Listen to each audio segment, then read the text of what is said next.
ಇವತ್ತು RCC ಬಗ್ಗೆ ತಿಳ್ಕೊಳ್ಳೋಣ. RCC ಅಂದರೆ ರೈನ್ಫೋರ್ಸ್ಡ್ ಸಿಮೆಂಟ್ ಕಾಂಕ್ರೀಟ್ ಅಂತ. ಇದರಲ್ಲಿ 3 ಸ್ಟೆಪ್ ಇರುತ್ತೆ. Centring, bar bending, concrete mixture ಅಂತ. ಸೆಂಟ್ರಿಂಗಲ್ಲಿ ಯೂಶ್ವಲಿ ಎಲ್ಲರೂ ಶೀಟ್ ಸೆಂಟ್ರಿಂಗ್ ಮಾಡಿಸ್ತಾರೆ. ಅದಾದಮೇಲೆ bar ಬೆಂಡಿಂಗಲ್ಲಿ 20 mm, 16 mm, 12 mm, 10 mm ಅಂತ ಇರುತ್ತೆ. ಹೆವಿ ಗೇಜಿಂದು ರಾಡ್ ಕಟ್ಟೋದ್ರಿಂದ ಡ್ಯೂರೇಬಲ್ ಇರುತ್ತೆ ಮತ್ತು ಸ್ಟ್ರೆಂತ್ ಸಿಗುತ್ತೆ.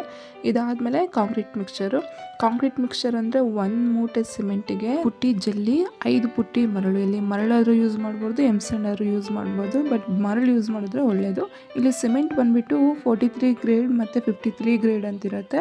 43 ಗ್ರೇಡ್ ಯೂಸ್ ಮಾಡಿದ್ರೆ ಅದು ಸ್ಟ್ರೆಂತ್ ಚೆನ್ನಾಗಿರುತ್ತೆ, ಕ್ಯೂರಿಂಗ್ ಬೇಗ ಸೆಟ್ ಆಗುತ್ತೆ ಮತ್ತು ಡ್ಯೂರೇಬಲ್ ಇರುತ್ತೆ. 100 ವರ್ಷ ಆದರೂ ಎಷ್ಟೇ ಗಾಳಿ ಮಳೆ ಬಂದರೂ ಏನೂ ಆಗಲ್ಲ, ಎಲ್ಲ ಚೆನ್ನಾಗಿರುತ್ತೆ. ಪ್ಲಂಬರ್ ವರ್ಕು, ಪೈಪ್ ಫಿಟ್ಟಿಂಗ್ಸು ಅದೆಲ್ಲ ಮಾಡಿರಬೇಕು. ಅದಾದಮೇಲೆ ಕಾಂಕ್ರೀಟ್ ಮಿಕ್ಸ್ಚರ್ ಹಾಕ್ಬಿಟ್ಟು ಫುಲ್ ಒಂದು ಕಡೆಯಿಂದ ವಾಟ ಕೊಡ್ತಾ ಹೋಗ್ತಾರೆ. ಆಮೇಲೆ ಕ್ಯೂರಿಂಗ್ ಎಷ್ಟು ಚೆನ್ನಾಗಿ ಕ್ಯೂರಿಂಗ್ ಮಾಡ್ತಿರೋ ಬಿಲ್ಡಿಂಗ್ ಅಷ್ಟು ಬಾಳಿಕೆ ಬರುತ್ತೆ.